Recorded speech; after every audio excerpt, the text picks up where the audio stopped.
Olá, meus amigos, muito boa tarde a todos que estão assistindo mais um Bem Informado nessa segunda-feira maravilhosa. Eu quero agradecer, muito obrigado a todos pelo carinho, obrigado pela audiência de vocês, muito obrigado de verdade a todos que estão assistindo Bem Informado, muito obrigado a todos que estão se inscrevendo lá no canal Paulo César, muito obrigado de verdade, não tem dinheiro que pague esse carinho de vocês, esse respeito e essa admiração que vocês têm comigo e com o Lucas aqui da TV Nacional. Muito obrigado de verdade. Vamos começar, gente, pela primeira matéria. Muitas pessoas têm perguntado, Paulo, você já está bem? Eu já estou ótimo, 100% ótimo para fazer o programa de hoje. Vamos lá, primeira matéria. Jovem internado após comer bolinho enviado pela tia. A polícia suspeita de envenenamento. Vejam aí.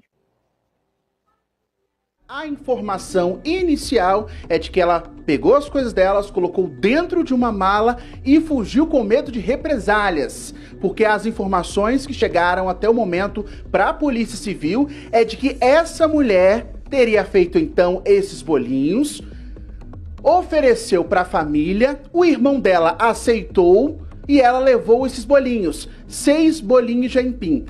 O pai teria comido um e passado em seguida a vasilha para os filhos e também para a companheira dele pegar um bolinho e comer. Imediatamente o Lucas começou a passar mal.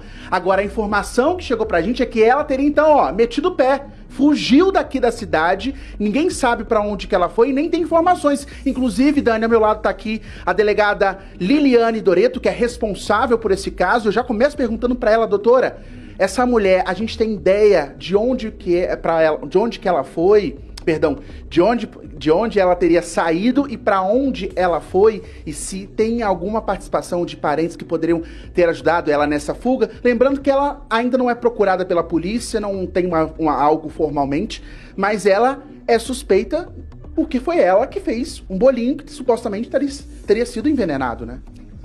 Boa tarde a todos. Mas então, nós precisamos nessa hora ter bastante discernimento, muita imparcialidade. É um caso cuja pena é de um homicídio duplamente qualificado, doloso, e, portanto, desde o início da notícia, tanto a doutora Ana Paula, a plantonista, ela foi muito cautelosa. Chegando aqui na delegacia, a gente continua trabalhando com todas as vertentes. A Cláudia, que é a suspeita, ela efetivamente hoje deixou a casa dela, os vizinhos disseram que sim, ela estava numa condição de fuga, porém agora à tarde, 2 advogados, a pedido dela e do marido, vieram até a delegacia, se colocaram à disposição, receberam a intimação e vão se apresentar amanhã na delegacia. Enquanto isso, infelizmente, o estado do Lucas é muito grave, mas a gente continua com exames periciais, requisitando e tentando enxergar outras vertentes para que a verdade venha à tona. Doutora, inicialmente a Cláudia disse para os familiares que ela não teria envenenado ninguém, teria colocado nada dentro desses bolinhos. Existe a possibilidade de alguém também ter acesso a esse mesmo produto antes dela ter feito essa entrega ou de ter fritado esse bolinho? Bom, os médicos que fizeram os atendimentos, o primeiro atendimento na UPA, depois no hospital e agora na UTI, eles afirmam, sim, veio até um laudo do hospital que trata-se dessa substância que tem no chumbinho. Chumbinho, para quem não sabe, é proibida tanto a venda quanto a compra. E eu não acredito numa intoxicação cruzada, por exemplo, no caso de ter alguém adquirido essa substância por conta de fazer eventual dedetização para ratos e aí ter tido contato com o alimento. Não acredito nessa vertente. Por quê? Porque tem que haver uma quantidade relevante desses grãozinhos, eles não se dissolvem como se fosse água e açúcar. Então tem que ser relevante, por exemplo, pelo menos 1 colher. Em uma quantidade dessa, numa pessoa manuseando uma massa para modelar, perceberia esses grãozinhos. Então, para mim, alguém sim intoxicou esses alimentos. Agora, por que o fez? E se o alvo era a família inteira, ainda não posso dizer nada. E seria leviana se eu fizesse. Sim, a gente está ao vivo com Tá Na Hora para todo o Brasil. A Dani tem uma pergunta do estúdio. Dani, pode fazer. Ô, Vinícius, eu conheço o trabalho da doutora Liliane, deixo um abraço para ela, inclusive, e eu sei que ela faz uma investigação muito minuciosa e nesse caso não pode ser diferente.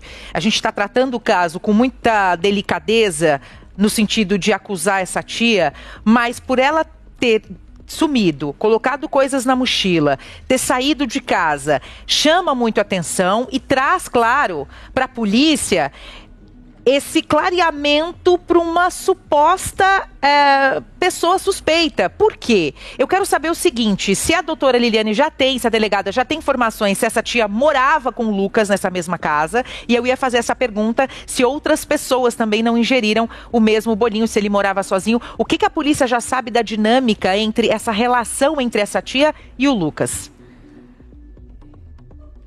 Doutora, a Dani te manda um abraço, diz que acompanha bem de perto o trabalho que a senhora tem feito já nos últimos anos.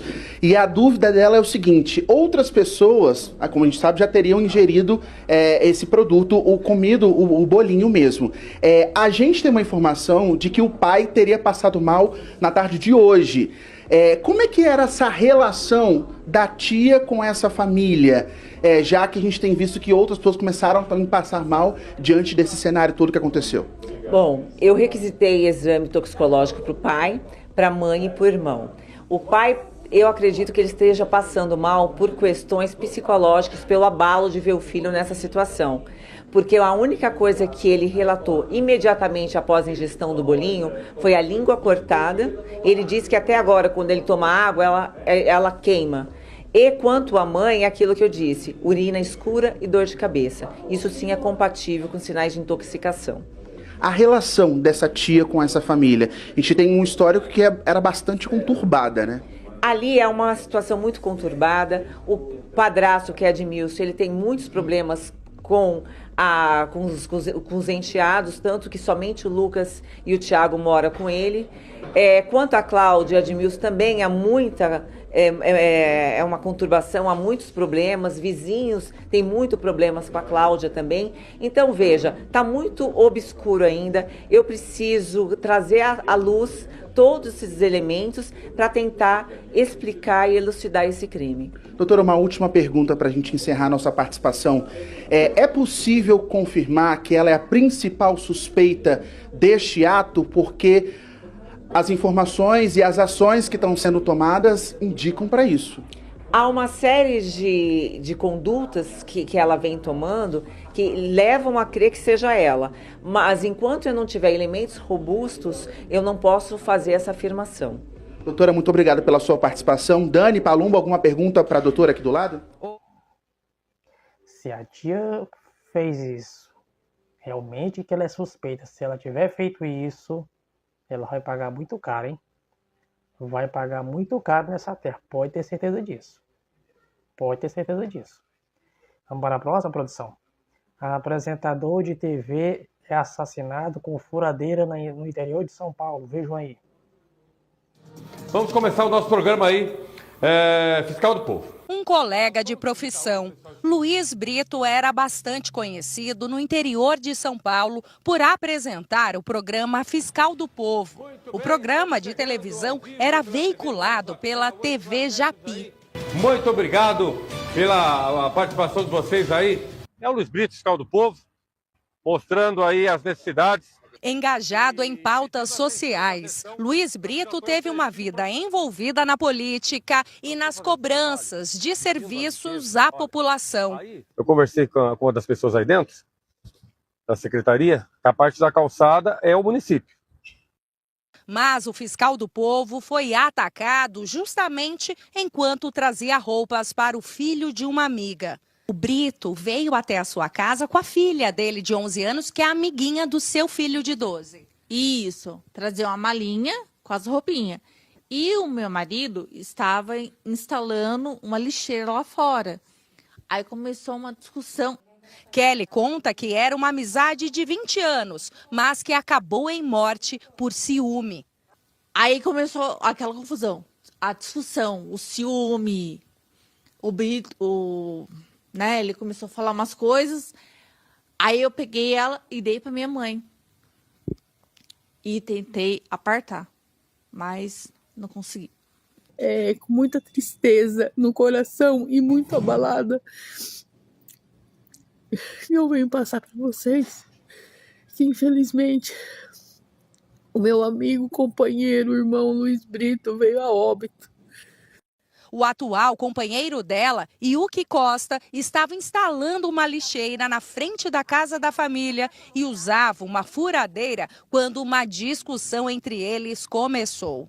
Na hora que o Yuki ele estava com a ferramenta, usando a furadeira para colocar a lixeira. Isso.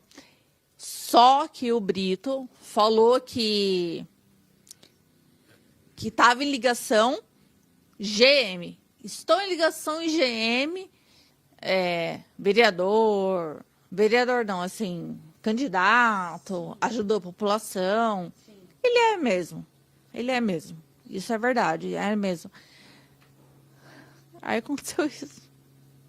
Triste, né? Porque era seu amigo também, e na porta da sua casa. E essa roupa que ela tá, ó, ele que deu. O apresentador foi atacado com a furadeira e teve um ferimento grave na cabeça. Foi socorrido, mas não resistiu. E Yuki Costa está sendo procurado pela Polícia Civil. Um advogado de defesa entrou em contato com a equipe de investigação para tentar negociar uma apresentação espontânea do foragido. A gente pensa que é com o vizinho, que é lá em São Paulo, que é lá. Não, é dentro de casa. Ele já dava indicação? Já dava pista que poderia acontecer uma briga? Não. Eles já tinham discutido? Não. O que você espera que aconteça de tudo isso? Porque é seu marido, que agora é foragido, e o seu amigo, que infelizmente não resistiu. Ele deu entrada aqui no Hospital da Várzea e foi transferido, só que infelizmente ele veio a óbito. Mais informação eu passo para todos, que no momento eu estou sem condições. Misericórdia, meu Deus. Misericórdia, a violência tá muito grande, viu? Matar um apresentador de TV, a furadeira, rapaz. O que passa na cabeça desse indelinquente fazer uma maldade dessa? O que passa na cabeça do idiota desse fazer um negócio com um ser humano? Hein? Me explica. Que sangue frio é esse?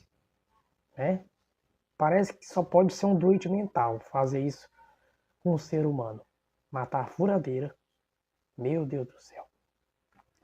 Vamos para a próxima. Protesto em Paraisópolis, em São Paulo, tem confronto com os policiais. A gente pedem reforço. Veja aí. Atenção, você que me assiste. Acontece um confronto neste momento. Eu estou ao vivo nessa noite de quinta-feira com Marcos Leandro, Zona Sul em guerra. Moradores entraram em confronto com policiais na região de Paraisópolis, região do Morumbi, Zona Sul de São Paulo, na terceira maior favela do Brasil. Olha os carros voltando, as pessoas que estavam retornando para casa nesse começo de noite. E olha só, as pessoas retornando aqui no trânsito com medo deste enfrentamento. Esse é apenas um dos vídeos. Olha que imagem, ó. Outra imagem chegando agora. A correria, a polícia chegando também. Alô, Marcos Leandro. Tiros, fogos, a gente acompanhou ali. Motoristas voltando na contramão da Giovanni Gronchi, Gotino, Avenida Hebe Camargo também, com uma movimentação bastante grande, com manifestantes contra policiais militares se deslocando em grande número para o local. Nosso helicóptero acabou de chegar, Gotino. Olha o tiro. Vários tiros, Gotino. A motivação dessa manifestação ou confronto, a gente está averiguando, a gente está apurando as informações, Gotino. Lembrando que há pouco policiais foram até essa favela, uma das maiores do Brasil. Lá entraram numa casa. Depois de receberem uma denúncia, esses policiais foram para cima, denúncia de criminosos que estariam armados com fuzis. Teve confronto nessa ação policial registrada no período da tarde. Armas foram apreendidas. No confronto, 3 rapazes foram baleados. Um morreu, Gotino. Uma morte e 2 levados para o hospital depois desse confronto que aconteceu no período da tarde em Paraisópolis. Pode ser essa a motivação desse confronto, dessa manifestação que agora acontece lá em Paraisópolis. Então já teve um enfrentamento policial, a polícia deu uma batida, que teve tiroteio, tem morte, tem feridos, e aí agora vem um ataque às ruas da região sul de São Paulo, e olha, para onde aponta o helicóptero tem fogo, ó. Para onde aponta o helicóptero tem chamas. Olha só, mas o carro tá virado ali, ó. Olha o carro capotado ali, ó. Viraram um carro. Tá pegando fogo aqui, mas em cima da faixa de pedestre tem um carro virado. Tá vendo ali, Lombardi? Viraram o carro, sim. Tá bem virado. E, Gotino, isso começou à tarde e a polícia tomou conta de uma parte da comunidade, com motos, com carros. E aí, o que eles fizeram? Esperaram anoitecer para poder montar a barricada e tá provocando um trânsito incrível nas imediações. E, ô Marcos, o fogo é em frente ao posto de gasolina. Exatamente, o perigo. O carro tá virado ali, ó. Volta na chama, volta no fogo. Olha o fogo aqui, ó, o posto de gasolina em frente. Isso é um perigo, Marcos. Exatamente, Gotino. Bem em frente, há um tanque ali gigantesco com gasolina, tanques, né? Gasolina, etanol. É realmente um momento de bastante tensão e de alta periculosidade, pelo menos nesse ponto da Avenida Hebe Camargo. Ali a presença da polícia, tem BAEP ali, tá? A gente recebeu a informação também que várias viaturas que, por exemplo, estavam em Osasco numa operação contra os apedrejadores de ônibus aqui em São Paulo, essas viaturas deixaram Osasco, já estão a caminho para reforçar o policiamento em Paraisópolis nesse momento. Então, vários contingentes aí se deslocando agora para Paraisópolis, onde a situação é bastante tensa. Agora, no detalhe, Gotino, o carro virado parece que está ali com as lanternas acesas. Meu Deus, será que tem gente dentro? O farol tá aceso ali, ó, pelo menos um deles, né, que a gente vê a luz refletir no Marcos, asfalto. Será que tem gente dentro do carro ali? Será que a pessoa conseguiu sair? Porque o carro tá em cima da faixa de pedestre, talvez alguém voltando para casa. Ó, o outro com utilitário branco, com a Fiorino ali, vai passar no fogo, ó. Vai passar pela calçada. Lado esquerdo, lado esquerdo. Volta no fogo, volta no fogo. Volta no fogo. No fogo, à esquerda, para a esquerda. Agora já passou o carro. Ó, tem um utilitário branco aí que acabou passando em cima do fogo, passando aí por esse carro. É ao vivo, minha gente, a imagem. Olha só, bem em frente a um posto de gasolina. Nós estamos com essa cobertura. Tira uma foto, você que mora nessa área, nessa região, Morumbi, Paraisópolis, você que mora nessa área, tira uma foto, coloca no grupo da família, pede para evitar a região. Se puder ficar mais um tempinho aonde está, não voltar agora para casa, porque o clima tá tenso. A situação tá fora de controle, minha gente. É um protesto que tá acontecendo, mas a gente não sabe ainda a motivação. Ó, bombas de gás, a polícia tá chegando, ó. Tropa de choque acionada, hein? Tropa de choque acionada. Olha lá, ó. Bombas de efeito moral, bala de borracha. Tudo isso acontecendo perto de um posto de gasolina. Você ia falar o quê? Giovanni Gronchi? Giovanni Gronchi, essa. A Giovanni Gronchi é uma das mais importantes avenidas que desemboca ali no estádio do Morumbi, no Cícero Pompeu de Toledo. Ô Marcos Leandro, atenção, atenção. A situação tá fora de controle. A comunidade... Ó, o ônibus atravessado agora, ninguém passa na avenida na Giovanni Gronchi, Marcos. Ninguém passa, o Gotino. E esse ônibus também parece que foi tomado ali pelos manifestantes, né? Que ele tá praticamente ali atravessado também na pista, pelo menos em um sentido, ele isola completamente a passagem dos carros, né? Mas não tem como realmente passar por esse trecho e mais à frente o ônibus, aí sim ele tá ali cruzando a avenida, possivelmente foram tomados de assalto, tomados pelos manifestantes esses ônibus para que eles servissem e estão servindo nesse momento de barricadas, ô Gotino. E a gente viu há pouco ali, num certo ponto, policiais na Giovanni Gronchi posicionados, formando um cordão, inclusive, e parece, né, com armas de bala de borracha. Ali agora, essa viatura voltando para ir para um outro ponto, Gotino. E o que a gente percebe é que na Giovanni Gronchi, o foco, onde está o principal ali, foco de tensão neste momento, é a Giovanni, em primeiro lugar. Veja ali os latões de lixo atravessados, né? Muito lixo por ali, e atearam fogo também. Então é Giovanni Gronchi e a Hebe Camargo, que fica mais no interior da comunidade, mais no interior de Paraisópolis. A gente vê várias pessoas caminhando por ali, pessoas que com certeza desceram, abandonaram os ônibus. Olha o Águia, Gotino. Olha o Águia da polícia chegando, reforço por baixo, tropa de choque chegando por cima, o Águia da polícia. E você viu a movimentação tem jovens que estão se movimentando agora, que participam desse protesto. Mas no meio tem gente voltando para casa, descendo do ônibus, descendo do busão. E a olha, mais fogo agora nessa rua, ó. Mais fogo. E aí é uma rua residencial estreita, ó. Isso pode pegar fogo na casa, ó. Ó, o Ralf passando com a criança ali, ó. Ô, Lombardi, o rapaz está voltando com a criança passando ali. Voltando da escola, que possivelmente com a criança. Agora, o que acontece, Gotino, é que os manifestantes, além de colocar fogo nas barricadas e nas lixeiras, eles estão jogando fogos contra os policiais. E o que se vê é que o movimento não tem carro, não tem nada, só passa carro da polícia. Vamos para a próxima matéria. E último, gente. Mulher internada após agressão do marido e ele fugiu e ameaçou os filhos dela. Tá vendo? Tá vendo aí? Por isso que eu digo, cuidado aqueles que você se relaciona. Principalmente mulheres que querem casar cedo. É isso que dá. Tem homens bons nesse mundo, mas tem homens mais. E ainda ameaçou de matar os filhos, hein? Ameaçou os filhos. É isso que dá. As mulheres são cegas, né? Mulheres que se apaixonam ligeiro, diz, ai, você é meu amor, você é meu príncipe, você é meu isso, meu aquilo. Mas depois o homem, ó, começa a se transformar. Depois, quando casa, você sabe como é que é o sistema. Dê graças a Deus a vocês que conseguiram um homem do bem. Dê graças a Deus, porque tem uns que, meu Deus do céu, começa com o ciúmezinho, não deixa a mulher usar mais os shortinhos que elas gostam de usar shortinho, não deixa ela usar um biquíni, né? Sempre dá pitaco. Começa assim. Primeiro é mil maravilhas, depois vem chibata, né? Vejam aí. Você tá me machucando.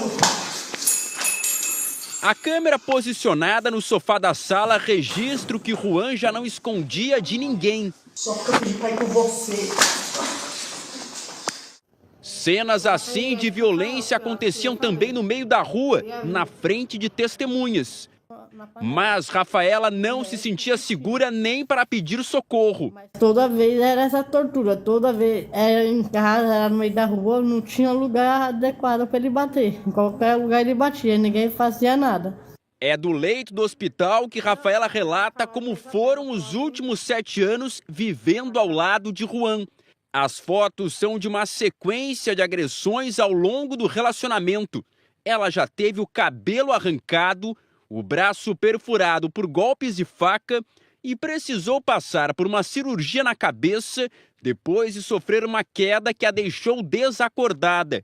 A mãe largou o emprego para acompanhar Rafaela no hospital. Não estou trabalhando porque eu larguei minha vida para vir ficar aqui, né? Já são 34 dias de internação, a maior parte na UTI, e ainda não há previsão de alta. Só agora, Rafaela começa a revelar para a família tudo o que enfrentou no casamento com Juan. Ele achou uma pedrona lá na hora, ele veio com a pedra para cima de mim. Ele batia na cara, ele dava soco, ele puxava cabelo, ele me jogava no chão. Rafaela morava com Juan e a sogra nesta rua no Itaim Paulista, zona leste de São Paulo. Segundo ela, a mãe de Juan era mais do que cúmplice do filho. A mãe dele me empurrou de uma altura, aí eu bati a cabeça no capô do carro e bati no chão. Aí depois desse tombo que ela me derrubou, eu procurei atendimento no UBS. E tem mensagem a mãe dele falando que eu tinha que apanhar igual mulher de malandro mesmo. Que isso que o filho dela fazia era pouco. Dona Maria ficou sabendo só agora que a filha também sofria na relação com a sogra. A mãe dele, eu acho que também agredia ela. Então a mãe dele, acho que ela foi... Era brigas, né? Era entre tapas e beijos. Acho que ela fez alguma coisa com ele. A mãe dele foi defender ele e empurrou ela. Quem posicionou o celular para flagrar a violência foi o filho de Rafaela, um adolescente de 15 anos. Só porque eu pedi pra ir com você. Aí ele fala, né? Ai, vó, eu quero sair daqui, eu não quero ficar aqui não. Essa gente aqui é muito ruim de ficar. Eu passo fome, eu passava fome. Ele é autista leve, tudo isso. Traumatizado, muito. Além das agressões, Rafaela denuncia também que era trancada dentro de Para que o marido pudesse sair sem ter hora para voltar. Ela gritava pedindo socorro para os vizinhos, que nada faziam. Rafaela pegou uma chave de fenda para arrombar o portão, mas não conseguiu. A solução foi subir até a laje do segundo andar e ali começou a gritar para os motoristas que passavam na rua. Um caminhoneiro viu a cena e estacionou o caminhão bem ao lado da laje e a Rafaela conseguiu pular para dentro da caçamba. Eu sentei no beiral, os carros falavam, moça, sai daí que você vai cair. Aí eu falava para os carros, eu também preciso sair daqui. Aí na hora desceu um caminhão. Aí o caminhão parou no muralzinho dessa laje. Aí eu pulei em cima da caçamba. Mesmo quando conseguia fugir, Rafaela não procurava a polícia. Tinha medo de sofrer represálias do marido, o que só agora a mãe conseguiu entender. Eu sabia. Tentava trazer ela para casa, só que eu nunca consegui trazer ela para casa, que ela não vinha. Agora que ela está falando, que ela não vinha para casa para proteger eu, as irmãs dela e os filhos dela. Que ele falava que ia lá na minha casa para poder fazer alguma coisa com a gente. Aguentei essa tortura toda porque ele falava que ia pegar minha mãe e meus filhos. E eu não ia permitir ele pegar minha mãe e nem meus filhos. É por isso que eu aguentei essa tortura toda.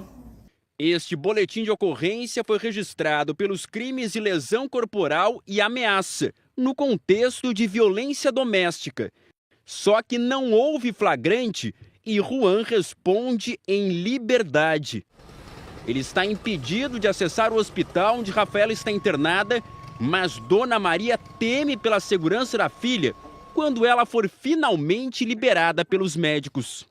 Meu, assim, se for para poder ele ir preso, eu não quero que ele nunca mais saia da cadeia. Porque um cara desse aí não pode ficar solto na sociedade.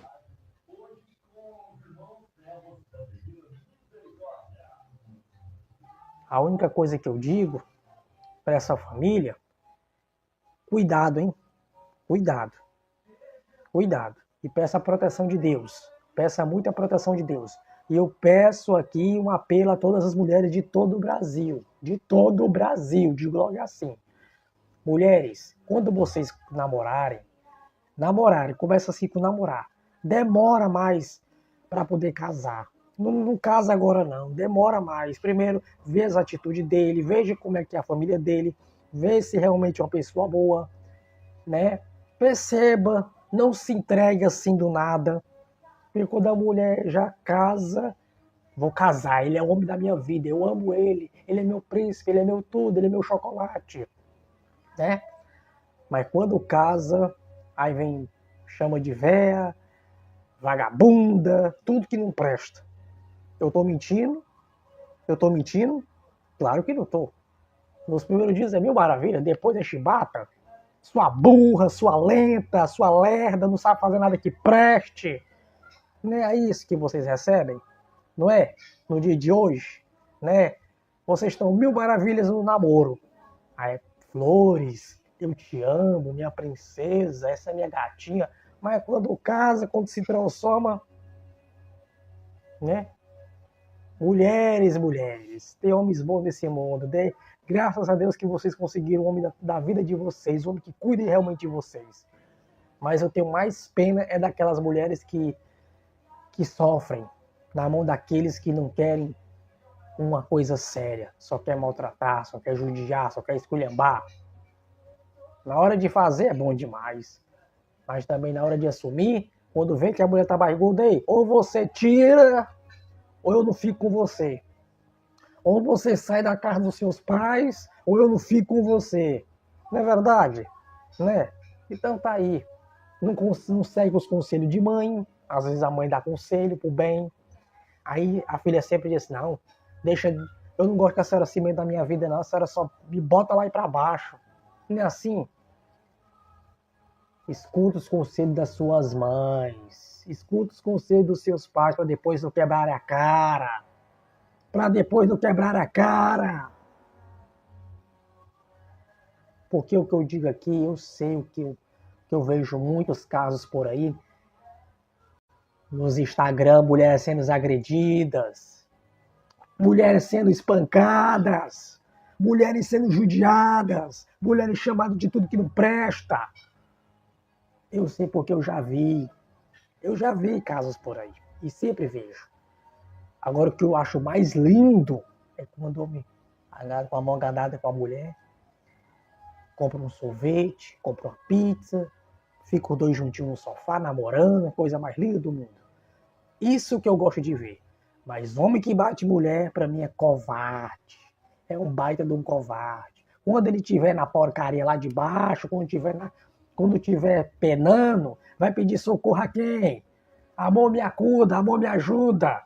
Amor, as coisas estão dando tudo errado. Mas é a besta que está do teu lado. É a besta que está cuidando de tu. Então valoriza a mulher que tu tem. Valoriza a mulher que tu tem, porque você não encontra outra de jeito nenhum. Você não encontra outra de jeito nenhum. Um abraço a todos. Se não é inscrito, se inscreva. Na próxima segunda-feira tem mais. Um beijo e que Deus abençoe. Se não é inscrito no canal, não se inscreva. E quem não é inscrito no canal, talvez. Um abraço. Até lá.